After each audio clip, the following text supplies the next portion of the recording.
विलेयता। अब विलेयता क्या होता है, क्योंकि पिछले क्लास में हम लोगों ने हर पॉइंट में विलेयता की कहानी आ रही थी, विलेयता को समझना जरूरी होता है। तो विलेयता को यदि हम सरल शब्दों में समझने की कोशिश करें तो घुलना होता है। अब वो क्या घुलेगा, एक विलेय पदार्थ विलायक में घुलेगा। ये कई प्रकार से जो है कभी कभी हम लोग कंफ्यूज भी होते हैं कि विलेयता होता क्या है। अब इसको समझने के लिए हम एक कंटेनर लेते हैं और इस कंटेनर में हम जल की मात्रा को लेते हैं। जल कितना लिया जाए, 100 ग्राम कर लिया जाए, या कोई भी विलायक ले सकते हैं जो 100 ग्राम। जब हमने 100 ग्राम कह दिया मतलब इस जल का आयतन निश्चित हो गया। आपके मन में सवाल भी होगा कि क्या इसे ml में, लीटर में ले सकते हैं, कोई दिक्कत नहीं, लेकिन एक परिभाषा के अनुसार बुक कहता है कि 100 ग्राम ले लिया जाए, तो ले लिया मैंने, कोई दिक्कत नहीं, आप ले सकते हैं। अब यहां पे ताप की बात आती है और ताप भी जो है निश्चित होना चाहिए। मैंने कहा था पिछली क्लास में कि जब हम विलेय और विलायक को घोलते हैं तो बहुत से ऐसे कारक हैं जो उसको प्रभावित कर सकते हैं, जिसमें से एक ताप भी है। इसलिए हमने ताप को निश्चित कर लिया और अगले क्लास में हम लोग निश्चित रूप से विलेयता को प्रभावित करने वाले कारक कौन कौन से हैं हम डिस्कस जरूर करेंगे। अब यहां पे हमने जल को ले लिया, 100 ग्राम, ताप को निश्चित कर दिया और इसमें थोड़ा सा कोई भी विलेय पदार्थ घोलना हमने शुरू किया। कौन सा पदार्थ, विलेय। अब इस विलेय के जगह पे आप कुछ भी ले सकते हैं जो इस विलायक में घुल जाए, इस बात का ध्यान देना होता है।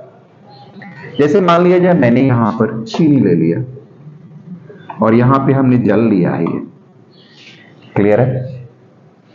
चीनी की मात्रा को घोलना शुरू किया, घुलना शुरू हो गया, लेकिन एक ऐसी अवस्था आएगी जहां पर चीनी घुलना बंद हो जाएगा और वहां पे सबको पता है कि उसे हम लोग संतृप्त विलयन कहते हैं।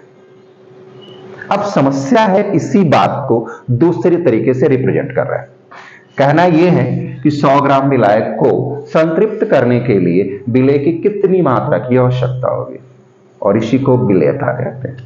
क्लियर हो गया। जो बात मैंने कहा संतृप्त बनाने के लिए, मैं वही बात को रिपीट कर रहा हूं।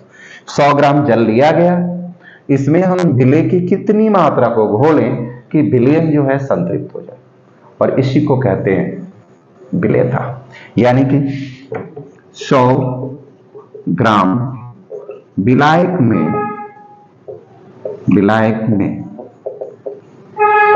विलेय की आवश्यक मात्रा जो विलायक को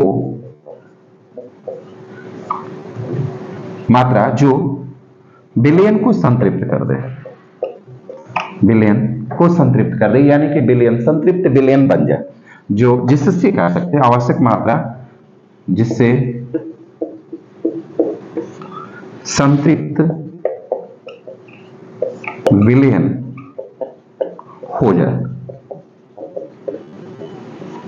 ब्रैकेट में लिखना पड़ेगा आयतन व ताप निश्चित हो। क्लियर है। इसी को हम क्या बोलते हैं, विलेयता बोलते हैं। यानी how many amount of solute to create saturated solution at the constant temperature and volume is known as solubility। यानी हमारी कंडीशन है विलेयता की। थैंक यू, फिर मिलते हैं अगले क्लास में।